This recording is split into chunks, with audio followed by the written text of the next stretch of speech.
What does a day like today mean to you, Dia? Everything. This was magical. I mean, we sold out McHale. If you would have said we're going to win the NIT and sell out and have almost 15,000 people, I would have said, huh? I mean, but we did it. This city's been amazing. Thank you to President Robbins, Dave Hickey for enabling us to play here. There was a lot of factors put into it, but for us to be able to be home the whole time, that's huge. I mean, it's one of the reasons why we were able to pull this out and win. So it was amazing. I think magical. We made history today. Does it seem almost destined that you played and you were MVP on the '96 team, and now you've come back to not only win this game and this title, but to start bringing the program back? I think everything happens for a reason. I think you're put in situations for a reason, and there's always a bigger plan, so it's probably meant to be. I mean, this is a pretty good story. It's a story I like, and I think it's magical, and it's just the way it went about, and being chosen to finish in the Pac-12 10th, and then just get to the WNI or play our best basketball and lose, against some of the best teams in the country, but then playing our best basketball, then to go into the Pac-12 tournament. And then I thought we got better and better as it went on, and we played different teams. It wasn't like every team was the same. So then to come into the WNIT and get 6 games, it's better for us. It was better for us because we got a lot more games, a lot more practices, and it was just a magical run. And they got more confident as the time went on. So they played their hearts out. They had swag about them this whole week. You look in their eyes, there was no defeat. Even when games got close, they had the eye of the tiger. They were determined to win this thing, and they had that attitude. And I love the way they played with heart, and just we always say made for it. I think they're all made for it, and I think the whole city was made for this situation. Coach, after this, what does it mean to you to have all 5 starters returning for next year? It means a lot. That's a good thing. That's a good problem to have because a lot of teams early on were senior heavy.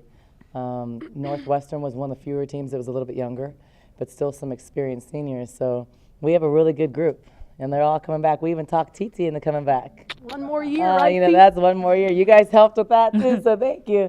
But I mean, if you look down here, this is great talent. Ari's going to be here 2 more years. Kate's just starting. Sam Thomas, she was one of the first. I always said she took a chance on us. I sold the vision, at first, and they didn't know what was going to happen. They all took a chance, and they chose Arizona when we weren't successful. And so it says a lot about them. So I love this group. I mean, I wouldn't choose to go to war with anyone else. And I'm just proud of all of them. They played their hearts out. Was that a hard conversation to get you to come back? There was many conversations. It wasn't one. It was many conversations, like she said, but it wasn't a hard decision because of the girls that I play with and the people that I play for. These girls, they've grown into my best friends, so it wasn't much to decide to come back and stay another year with them. Mary, what does it mean to be the MVP of the tournament? It means a lot. I'm humble with my award, and I just wouldn't have got that without my teammates. For finding me, setting screens for me is just, I give the credit to them. So without them, I wouldn't be the player I am or receive the award I just did. Did you ever get tired? No. What is my quote to you guys? Great players don't get tired. So Great players don't get tired because when good players get tired, the great players kick their butts. So great players don't get tired. Okay, where do you get your intensity from? I think it just comes from my competitive nature. I hate losing, and even as a child, me and my sister would always be competitive, and then my dad just pushes me hard, and so I think it just comes from wanting to win. Sam, it wasn't the cleanest game overall, but what did you like about the way you guys defended it and held them down? Yeah, Northwestern, they've been on 3 on the road games before us, so we knew they could come back. They've come back from many deficits, so we knew that coming into the third quarter we had to play hard. And I think we just really did a good job sticking down in the third quarter and keeping the lead that we had and not letting them come back. Was the game plan coming into today attack the paint because you guys outscored them 32-10? It was clearly attack the paint because a zone. We knew they were going to play 40 minutes of zone. I think they played probably 35 minutes of zone. And so we know that we can't just settle for threes. That's not our strength as a team. So we knew we had to attack the paint. We had to, do some good things in transition, and inside out, good things would happen. And I thought they executed the game plan just perfect. Coach, you've been saying all week that as marvelous as this is, it's a step on the ladder. This is not the end result. This is not the goal. Talk a little bit about the goal and what today brings to that? So today's the start of it. So I think this is just going to be an avalanche. Next year they're going to be more hungry. They're going to want to make it to the tournament. It's kind of like when I was here. We won it, and then next year the NIT wasn't good enough. Or the following year the NIT wouldn't be, it wasn't good enough. You weren't satisfied. So next year it's a tournament. It's just steps in the right direction. So I think we're just at the beginning.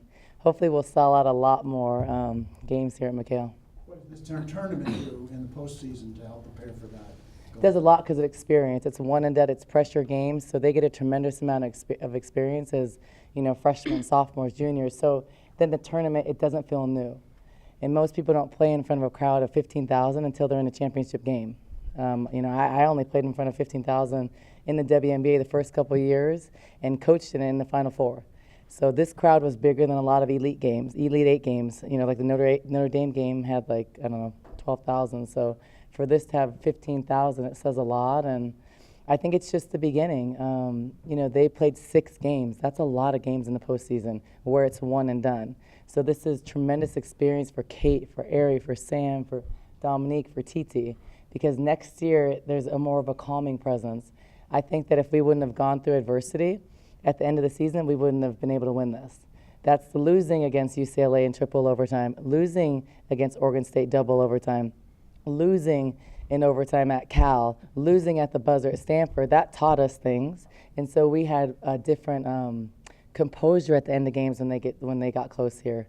So I think all these things you can't teach experience, and they just earned a lot of it, and they've done something big. I was gonna say for the players, what does it mean to have your entire starting 5 back next season? It's going to be scary next year, definitely. We have a whole summer ahead of us to get better, and then with the incoming talent, we can build something special this year and hopefully make it into AA and just make a run and make some noise. So I think if you just look at how we transitioned throughout the season, we've only been getting better since day one. So like Ari said, having the summer next year, the way that we're progressing, it's going to be scary. It's going to be good.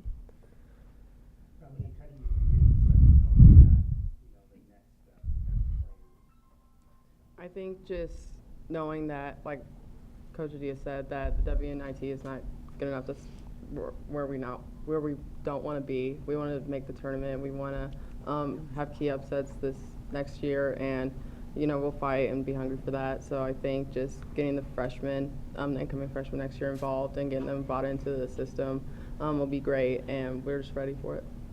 Gary, you added that, you've added a little bit before that mid-range jumper that Coach always talks about that you really want to work on for the future. It seemed like today it was there.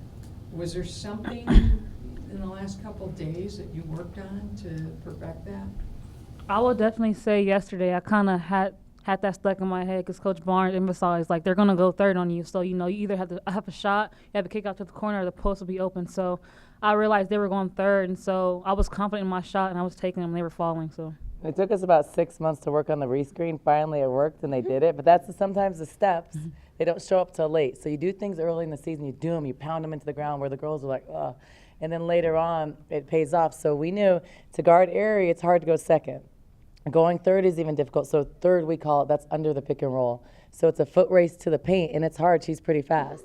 So our strategy was to counter that, and she did a great job executing. Sam Thomas did it also, and Titi had a couple shots off of it. So they executed the game plan perfectly. But I think games like this, it's not about that stuff. It's about who wants it more.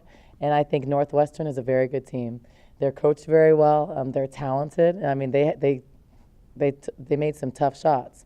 But the mentality here was we're not going to lose on our home floor. We're going to bring it, and they never gave up. And I think games like this, it's who wants it more and who has more heart. And, in front of this great crowd here in Tucson, it's pretty hard not to just play hard for them.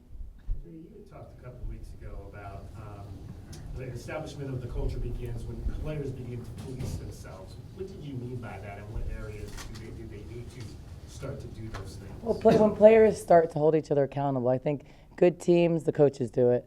Great teams, the players do it. So in a sense that when Ari's not bringing it, sometimes in practice, let's say, or she's not feeling it, or Kate is like, oh, I don't feel like practicing. When the upperclassmen, when they say, let's go. You need to go harder. It's those little things that bring you to the next level, and I think that's when you have a great team. And now that they've had a taste of success this year, they're going to be the ones doing that next year for the freshmen. We're going to the tournament this year. Pick it up. Play hard. It's those little things, and I think that's what I talk about policing. So leadership, they've all evolved into better leaders this year. They've all changed. They've all grown in different ways. Every single one of them has taken a big step towards better leadership in different ways. I mean, Ari's more vocal. Ari was quiet. If you knew Ari 2 years ago, quiet on the floor. She just used her game to speak for it. Now she's more vocal, telling people where to go, what to do. Kate more vocal, calling out screens, all that communication. Those are little things, but that separates the good from the great. And, Titi, Dominique was, a lot of times Dominique was very valuable for Kate. Dominique would say, Kate's a freshman. She makes mistakes. Dominique would say, go there, go there.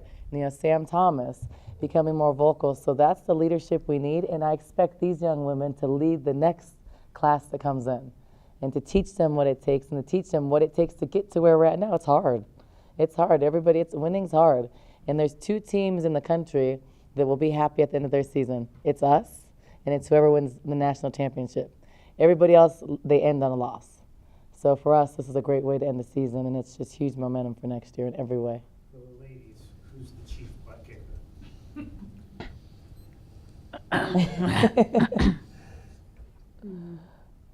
I think it's different, like every time. Yeah.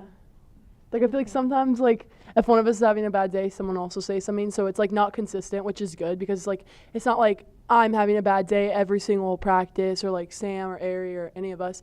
And it's like, so if we notice that one of us or someone else on the team isn't, doing what they need to be doing, one of us will step up and do it. So it's not just one person. But I think what I noticed, I think they all do it in different ways. I think one of those people is Titi. I think she does little things as a leader. She's a more experienced player. I think she's not afraid to call people out, and I think you need that. And so different people play different roles, and everybody fits a different role. And that's how teams are successful. Everybody's different and brings something different. And I think her coming back, it wasn't only about her as a basketball player. She's a darn good basketball player. I mean, she's a lockdown defender. We all know that. But she's really valuable for the things off the court. And I've always said since I stepped foot here at Arizona, culture is everything. It is the most important thing to me. And she brings a tremendous experience, a calming.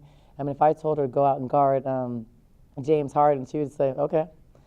She wouldn't look at me and be like, Coach, I can't guard James Harden. She'd say, okay, you may beat me, but she doesn't care. So it's that mentality. And the person in the locker room is going to say, okay, let's get it right. Let's go. She's won. She won a lot in high school. She came from a team. They went to the tournament. So all of those things I valued more than everything else. And so I'm just happy she's able to come back because she brings that. How would you guard James Harden? I mean, Pull his beard. Exactly, something. that's a good start. I don't know. He's a good player. That step back is something serious. So I don't know. Question for any of the players, to get to this point, you've all had coaching, middle school, high school, and you've had good coaches. What is it about this coach that is extraordinary? I would probably say just like relationship-wise. I know at my previous university, I didn't necessarily have a great relationship with any other coaches, and to be able to have a relationship with her on and off the court, that's great. I think it really helps with the basketball standpoint. And then, when life throws things at you, having somebody that you can go talk to and that'll help you, I think that's big as, being college-age kids. Go ahead. I would say Coach Barnes is receptive. I know that she values like everyone's input, and I know like a couple of times in the huddle, like she'll say something like, well, hey, can we like do this or try this? And like she says, okay, so she really has trust and faith in us. So I appreciate it about her. I think it's also like Coach Adia, like not only her, but like the whole coaching staff. Like I think we all have different relationships with each of them, and I think that really helps, to come in, like say we have a stressful day at class or something like that. Like we could go to any one of the coaches and, they'll be there for us. And I think that's really important, not only to be a coach, but also to have a support system like a family. And that's what she always said when she was recruiting me, that, like we're a family. That's the culture here, and that's really how it is. For the players, what does it mean to have some of the best players to ever put on a University of Arizona uniform in different sports get behind you and give you well wishes during the week?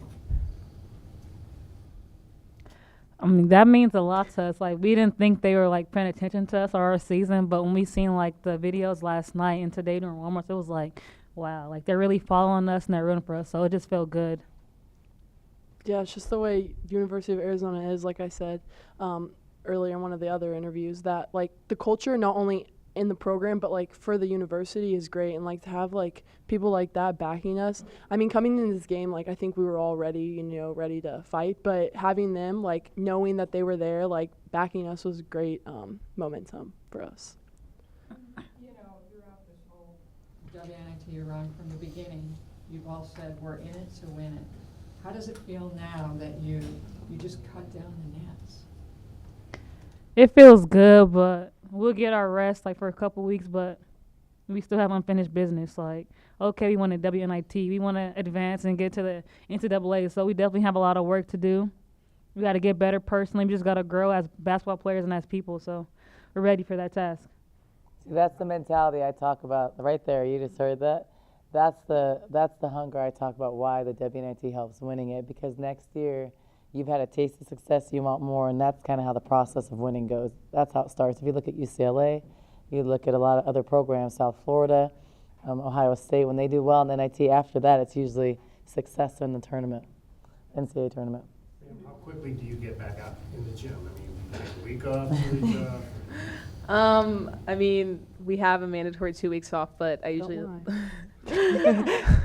I usually like to go home because it's such a quick flight, so I'm sure my dad will be putting me to some drills this weekend. her dad's a coach, so she doesn't get that much time off, whether she likes it or not. Did you guys watch as a team selection Sunday together? We did. We watched in the locker room. And it was kind of bittersweet. You know, it was kind of hard, but we knew at that point that we were probably, you know, not going to be in the NCAA and we were going to be in the NIT. We kind of had secured the NIT. So I think just watching it, and this was a unique year because of what everybody knows what happened. The brackets were already leaked before, so I think that kind of made it different. But just going through that process, we did. And next year we'll be in a different role. We'll be the ones sitting, you know, with the full arena, waiting for our names to be called. So part of the process. What's the best text that you guys have gotten so far? I know it just ended, but I know that all your families probably texted you.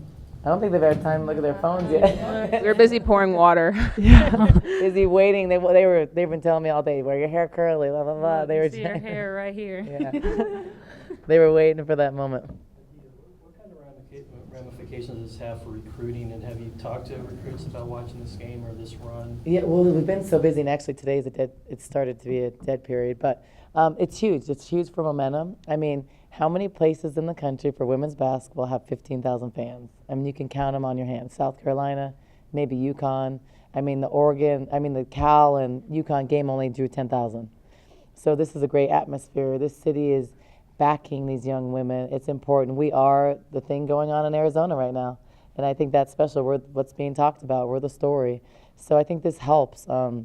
Recruits are watching. They're seeing the environment. They're seeing, you know, signs all over the city, all of that. There's a lot of cities that don't do that. If we were in a busy city like Los Angeles or a big city, there would still, in the WNIT championship, there'd probably be a couple hundred people. You know, but we're in Tucson. We're the hottest thing in town. It's only Arizona. There is no Major League Baseball, NBA, NFL. There's nothing but Arizona. So that's for women's basketball. That's huge. We're just going to continue to recruit. We're adding some really good pieces next year. They're going to help all these young women, and it just gets better. And I think it just helps us with the recruiting process. How much does it help? Like, you have a player from Fresno, Texas, Las Vegas, It helps Midwest. a lot. I mean, as far as girls playing in that area, knowing these players, how much is that? It helps a lot. Like TT's mom, you know, is AAU coach, so TT's familiar with all the best talent in her area of Minnesota. You know, Dominique. They all have different connections, and they're all really good people. So I think more importantly, how it helps recruiting is when you recruit good people, or you have good people, they recruit other good people. So I think that's a part of that culture shift and what I talk about. So players want to play with good players, but they also want to play with good people. It's the feeling they have when they come here on campus, when they see we're a family. They're able to see what we value. That just attracts good players. So I think that's the first most important part of recruiting. And we don't take our chance on players that don't fit this mold and fit what we do, because I think you don't have success like that long term. You may win a couple more games in one year, but then you don't later. So these are all really good kids. I mean, there's a few kids down this line that have perfect GPAs. They do tons of stuff in the community. I think that's why people rally behind them. They're pretty cool, and they're pretty interesting, and they're good people. So I think for people to get to know them, not only as basketball players, but as young women, I think they have a lot to offer. So. First, and then the ladies, just thoughts on the strong comments by Muffet McGraw this week on women's basketball and coaching opportunities. I think it's huge. I think it's just a fact. What she said, those are facts. I think that what I saw here in Tucson, so in regards to that, we saw so many little young ladies, or little children, basically, they were happy. Comments like, "Oh, the girls' games are usually not like the boys' games." You know, they're able to see that. So I think these young women are role models. All the children are excited. You know, someone told Kate and I today, or actually, when Caitlin, our strength and conditioning coach, told Kate today that she saw a kid that was doing the Kate dance, the Kate Reese dance, and we kind of laughed about it. But they're role models, and I think that's special. So I think that, you know, it's just good for the city, good for young women. You can be strong, you can be powerful, you can be great in so many different areas, and I think they showed that tonight. You can be fierce and competitive on the court, and then you can be a graceful lady off the court. So wearing all those hats is just important. Dominique, you're from Indiana. Were you recruited by Muffet out of high school? And just your thoughts on that? I wasn't, but I knew an AAU teammate that was. But with what she said, we all season long, we knew we had something special, but it was kind of, you know, disappointing that we weren't getting as much attention as maybe the guys. But like, we continue to try to prove everyone that, you know, we can be just as good and we have something special going on. And I think just with that and women's basketball in general, that, you know, there's a lot of special players and a lot of special teams out there. So I think there should be a lot more attention put on women's basketball, but that's just... Well, and just in general, our game has evolved. I think the women's basketball has changed. You know, we're getting better. Just as athletes, they're stronger, faster. If you look in high school, girls are dunking.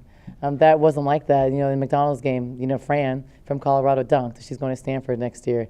You know, they're athletic, so they're getting stronger, faster, better. But I think what I love about the women's game is it is different. And I think that's what I like about it. And I think a lot of people love that because it's like the old style of men's basketball. It is more team. It is more, you know, fundamental. And I think that's what our game is. So it doesn't need to be the same. You can love both, and they're different. And I think this city embraced women's basketball, and I think that's an awesome thing.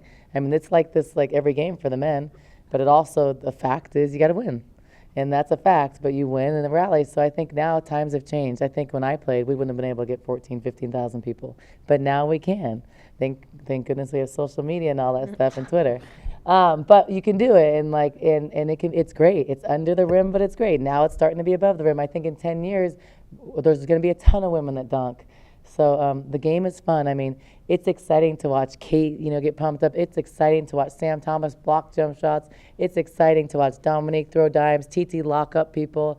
And it's exciting to watch Ari go through 7 people and make a layup where you're like, how in the heck did she make the layup? Or she comes up with a play, I'm like, that's exactly how we drew it up. And it wasn't. She just splashed the basket. So these are great. They're exciting to watch, and they're good basketball players. So, I mean, I love it. Sometimes they amaze me. Sometimes I do not know. Sometimes we have a press break, they're pressing, and it's airy, just goes through everybody. I'm like, that's a perfect press break. I like that press break. But it's just what they do is special, and we're going to just continue to get better. So this is just the beginning of it. How many more players do you plan to add in the spring, and what do you see the newcomers adding to this team? Just adding just more versatility, size. We need a little bit more depth. We need to be able to, you know, shoot from the perimeter a little bit better. Just add pieces that we're missing that will just make us better. But I think size on the perimeter, size inside is something we need.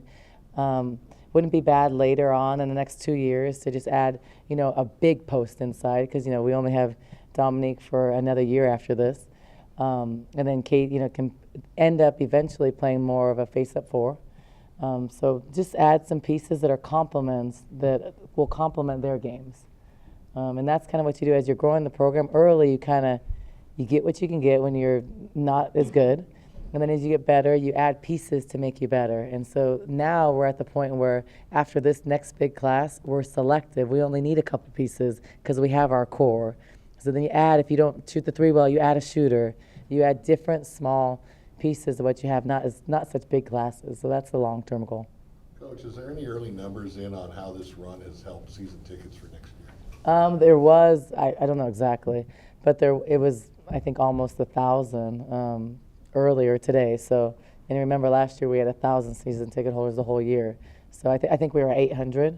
So I think by the end of this week we'll already be at 1,000. So it helps with all those things. But that's the shifting in the program. So you saw that Oregon used to have a couple hundred people. Then they get better. Then they have a couple thousand. Then they get better. And now they have 10,000 a game. It's the process. Oregon State the same thing. So that's kind of the what we're going through right now, which is a good problem to have.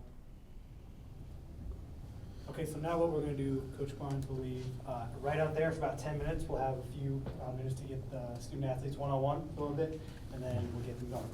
Thank you, guys. Thank you. Thank you.